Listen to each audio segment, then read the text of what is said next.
ایک دن حضرت علی رضی اللہ تعالیٰ عنہ مدینے کی گلی سے گزر رہے تھے تو آپ رضی اللہ تعالیٰ عنہ یہ دیکھتے ہیں کہ ایک عورت کو کچھ افراد لے کر جا رہے ہیں۔ وہ عورت خوف سے کانپ رہی تھی۔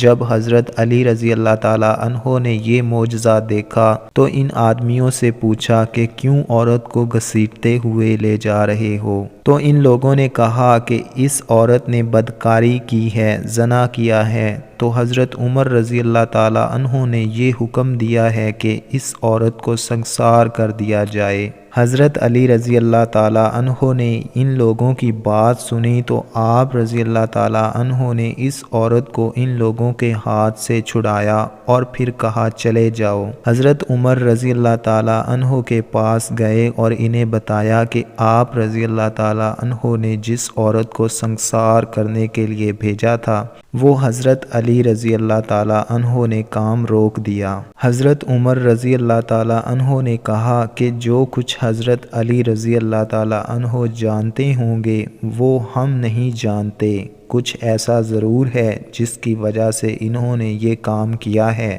جس سے ہم لوگ بے خبر ہیں۔ وہ جانتے تھے حضرت علی رضی اللہ تعالیٰ عنہ کا مقام کیا ہے۔ انہوں نے کہا کہ اس کی کوئی وجہ ضرور ہوگی، تو انہوں نے پھر لوگوں کو حکم دیا کہ جاؤ، جا کر حضرت علی رضی اللہ تعالیٰ عنہ کو بلا کر میرے پاس لاؤ۔ جب حضرت علی رضی اللہ تعالیٰ عنہ پاس گئے تو حضرت عمر بن خطاب رضی اللہ تعالیٰ عنہ نے پوچھا کہ یا علی، کیا وجہ ہے؟ تم نے لوگوں کو کیوں روکا ہے اس عورت کو سنگسار کرنے کے لیے؟ اس کی کیا وجہ ہے؟ حضرت علی رضی اللہ تعالیٰ عنہ نے فرمایا کہ آپ نے نہیں سنا کہ آپ صلی اللہ علیہ وآلہ وسلم نے فرمایا کہ 3 لوگوں کے اوپر سے قلم اٹھا لیا جاتا ہے، یعنی ان کے اعمال لکھے نہیں جاتے، وہ بے قصور ہوتے ہیں، ان کے گناہ نہیں لکھے جاتے۔ ایک وہ آدمی جو سویا رہا یہاں تک کہ وہ بیدار ہو جائے،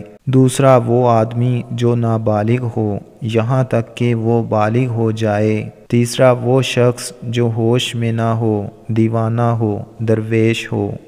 تو حضرت عمر رضی اللہ تعالیٰ عنہ نے کہا کہ جی، میں نے یہ ارشاد آپ صلی اللہ علیہ وآلہ وسلم سے سنا ہے۔ تو حضرت علی رضی اللہ تعالیٰ عنہ نے مسکراتے ہوئے کہا کہ اس عورت کو کبھی دیوانے پن کے دورے پڑتے ہیں اور یہ عورت اپنا ہوش کھو بیٹھتی ہے۔ ہو سکتا ہے وہ آدمی جس نے اس کے ساتھ گناہ کیا، اس نے اس کے دیوانہ پن کا فائدہ اٹھایا ہو۔ تو پھر حضرت عمر رضی اللہ تعالیٰ عنہ نے حضرت علی رضی اللہ تعالیٰ عنہ کی یہ بات سنی تو آپ نے اس عورت کو رہا کرنے کا حکم دیا۔ اس کے بعد پھر اسی مرد کو سنگسار کیا گیا۔ معزز ناظرین، یہ وہ واقعہ ہے جس سے بہت سی چیزیں واضح ہو جاتی ہیں۔ اس سے حضرت علی رضی اللہ تعالیٰ عنہ کی ذہانت کی مثال سامنے آتی ہے۔ یہ بھی پتہ چلتا ہے کہ حضرت علی رضی اللہ تعالیٰ عنہ کی احادیث پر گرفت کتنی مضبوط تھی۔ اس لیے اللہ کے رسول صلی اللہ علیہ وآلہ وسلم نے فرمایا کہ حضرت علی رضی اللہ تعالیٰ عنہ علم کا دروازہ ہیں۔ سبحان اللہ۔ دوستو، اگر آپ کو ہماری یہ ویڈیو اچھی لگی ہے تو اس کو لائک کر دیں اور ہمارے چینل کو سبسکرائب کر دیں۔